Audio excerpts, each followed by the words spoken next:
What does your financial picture look like? What does it mean for you? When you get to retirement, what can you afford? We'll take a look at all of that in today's video. We'll look at what your finances might be looking like, what the sources are for your retirement income, and what that may mean for your retirement. My name is Lydia.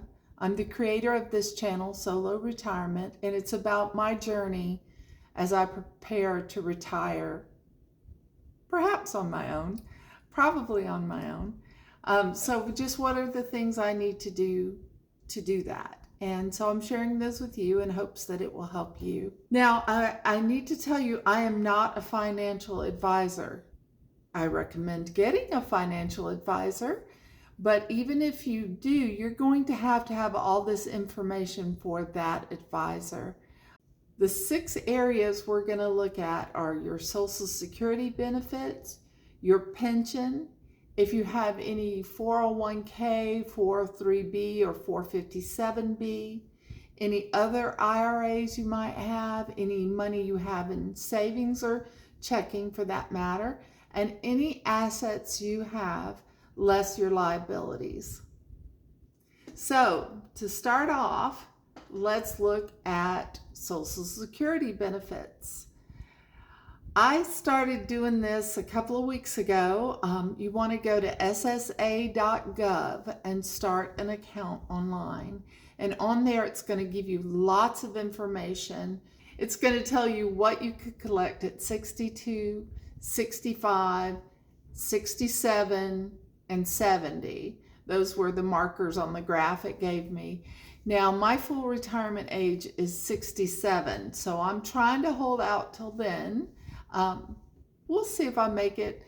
I have a little bit of a hiccup with Social Security, as many of us do, and that is that when I got my card redone with my birth name after my divorce, the guy left off a letter in my middle name, and I didn't notice it. So when I left, I noticed it, after I'd gotten home and everything, but it's a bit of a rigmarole to go back and get that fixed. Tend to those sorts of things if you need to. I have attempted to get that letter put back in my middle name, and it's become quite the production. And here is a little bit of the video of me going to try to solve that yesterday.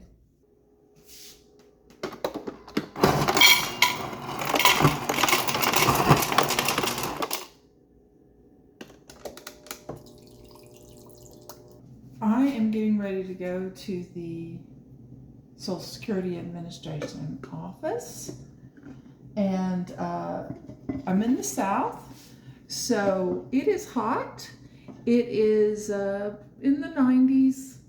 It may not break 90 today, maybe 89, but you get in the habit of making a cup of ice water to go with you and stay hydrated.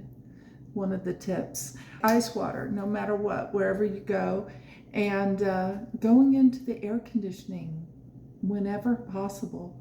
I'm in my car. I've never done vlogging publicly before. Well, that's not true. I tried it yesterday at the Y, and the sound didn't work. Went online a couple of weeks ago and put in what was wrong and what I needed to have done.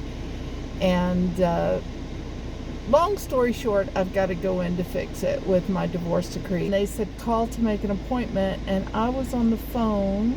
They said I would wait 31 minutes, and 59 minutes later, 59, someone came on and said, oh no, you can't make an appointment.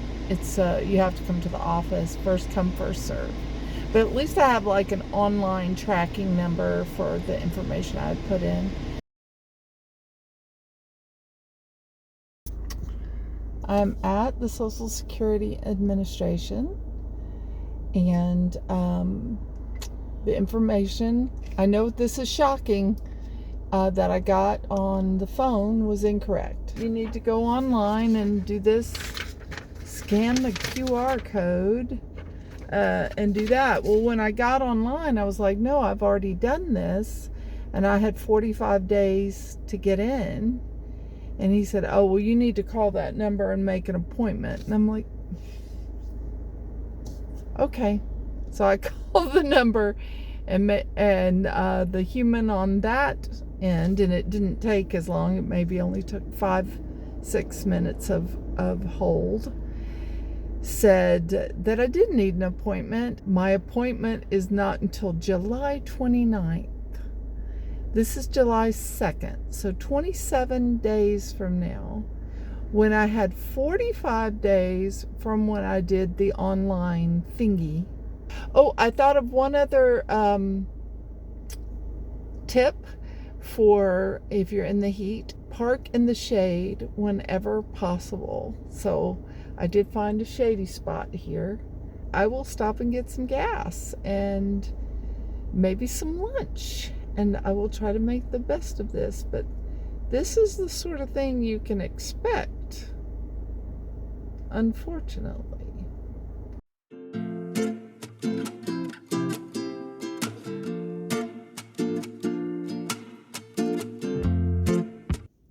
One of the questions I had for the Social Security people is, how do I go about claiming spousal benefits for my ex-husband? I was married for 17 years and I have been divorced for 11, but I can claim on his Social Security if it will mean more benefits for me. I want to know at what age can I do that.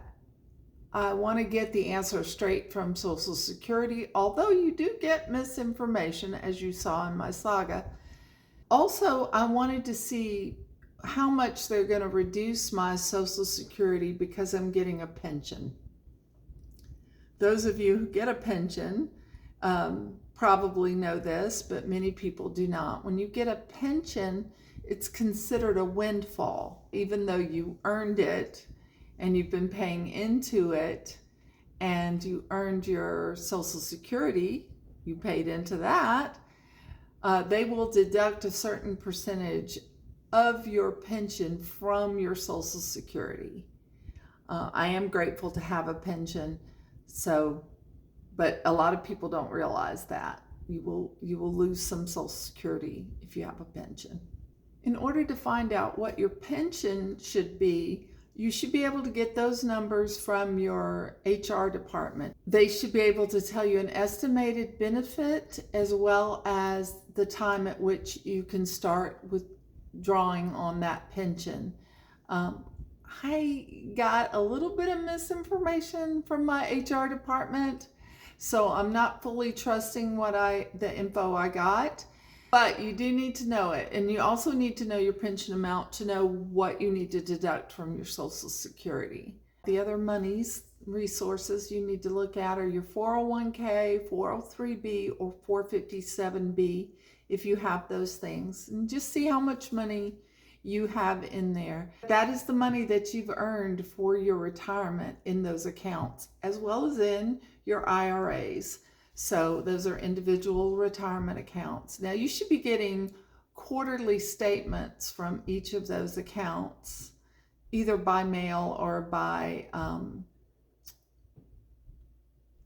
email. This person is moving in front of my house and I don't know what they're doing.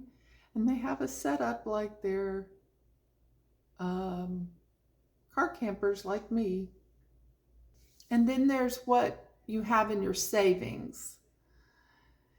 So just savings, or if you keep a large amount of money in your checking, that's cash for you and you should know about it.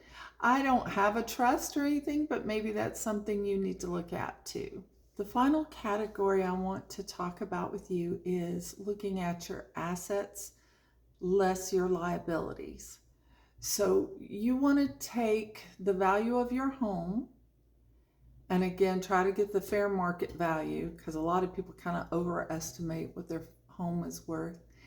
But value of your home less anything you owe on it, or the value of your car less anything you owe on it, because it's the clearance of that, the actual profit. If you have credit card debt, you need to take that off of your assets too, because you will need to pay that.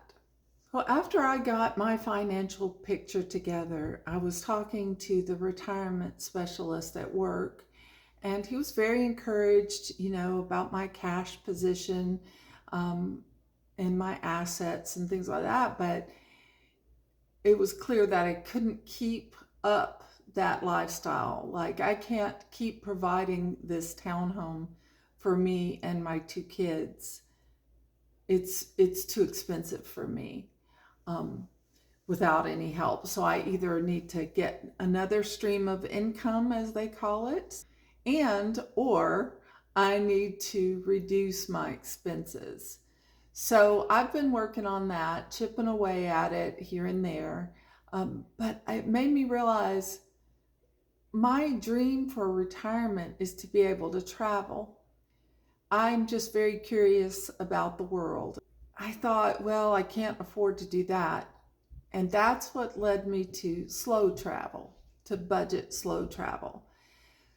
So it's true that I can't do what we normally think of with traveling and retirement. I can't just go and take, 2 weeks and go to Europe, or take a week and go to Bali, or I can't do it like a vacation. And I will talk more about that in another video that I'm going to do about slow travel and what it is and why it's going to work for me in retirement. That way I get to travel without depleting all of my resources. I sincerely hope that this video has been helpful for you. If you have a unique situation or an unconventional retirement, please put that in the comments. Maybe somebody has some ideas for you. Please like and subscribe. It really helps my YouTube channel. And if you watch it all the way to the end, that really helps too. So if you made it this far, thank you so much. And I will see you in the next video.